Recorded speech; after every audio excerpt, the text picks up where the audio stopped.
Hey everybody, I recently uploaded a looping YouTube short called Bach Forever, based on my entry in the animation video competition at the Revision demo party. Let's start by having a look at it.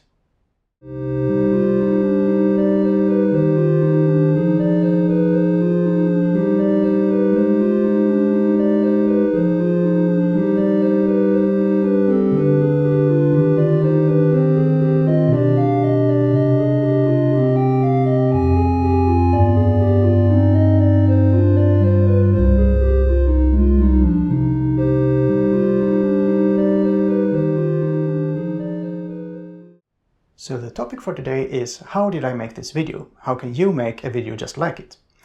And obviously there's a lot of planning involved. You can't just take any piece of music. You have to really think it through and maybe rearrange the composition a little bit to make everything fit together. I'm not going to talk a whole lot about that part, but rather focus on the video production. I did not use a green screen. And of course, if you want to figure this out on your own, now would be an excellent time to pause the video because spoilers are coming up. Okay, the first thing you have to realize is that everything was filmed in one shot. I walk in from the left, play on the first computer. I can hear my own playing, and there's also a metronome in the room, so I can keep a perfect tempo.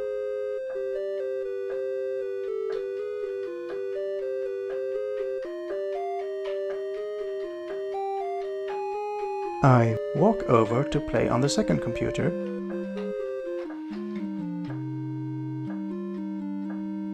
The duration of the final video is exactly 24 seconds, and because I'm playing two parts, one after the other, the length of the recording is 48 seconds, or actually a little bit more.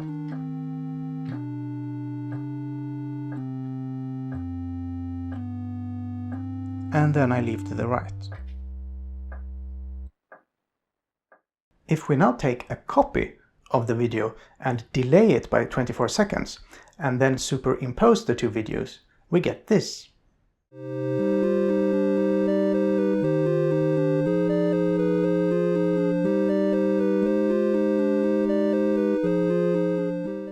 But of course, in the final video, I'm not a semi-translucent ghost. I appear to be my usual solid self. This is achieved by splitting the frame down the middle. On one side of the split, you see half of the original video, and on the other side you see the other half of the delayed video. And the boundary is not a sharp line, but a soft gradient. And in the same way, there's also a third copy of the video that's 24 seconds early, and there's a boundary for that video as well. And then, during the part of the video where I move, the boundary line also moves, and this was just animated manually to match my movement in the footage. Up to this point, everything had gone according to plan. After a few attempts, I did have a take where my performance was good and I kept the distance to my neighboring selves so I wouldn't bump into my own elbow. But there was one thing I had failed to take into account, and that was the shadows. I had two lights shining diagonally down on the instruments from either side, and the bookshelves in the background were only illuminated by the ambient light of the room, or so I thought.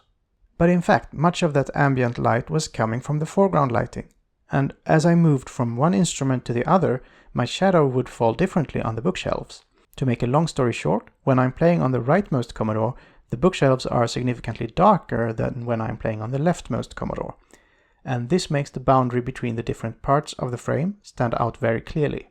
What to do? Now, this is probably a good time to mention that I rolled my own video editing software for fun and flexibility, so it's easy for me to add experimental features, and the tricks I used to work around the shadow problem might not be available to you if you're using off-the-shelf software. But you're not going to make this particular mistake because you've been cautioned about it.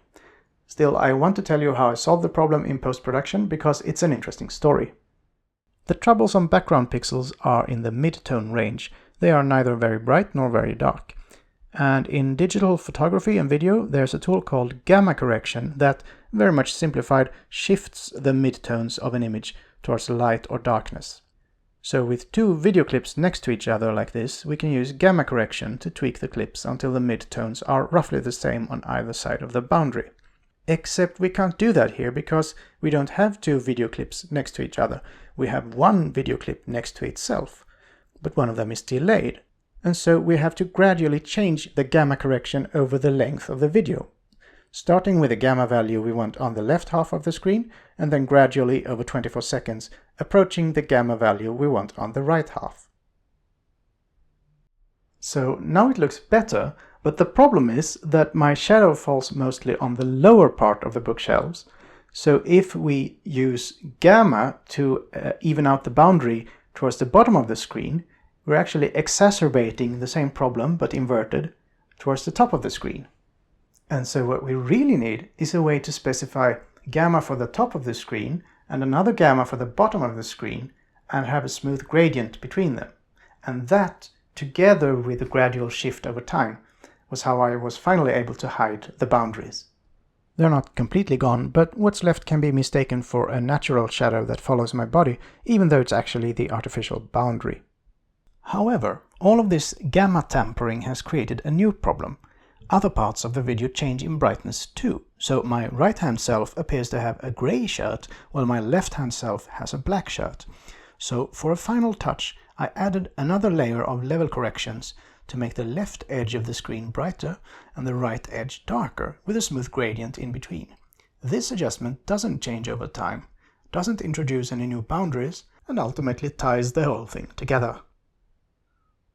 Remember that if you like these videos, you can support me on Patreon or Steady, like these amazing people already do. It helps me a lot, so thank you very much. That's all I had for today. Take care and keep up with the Commodore.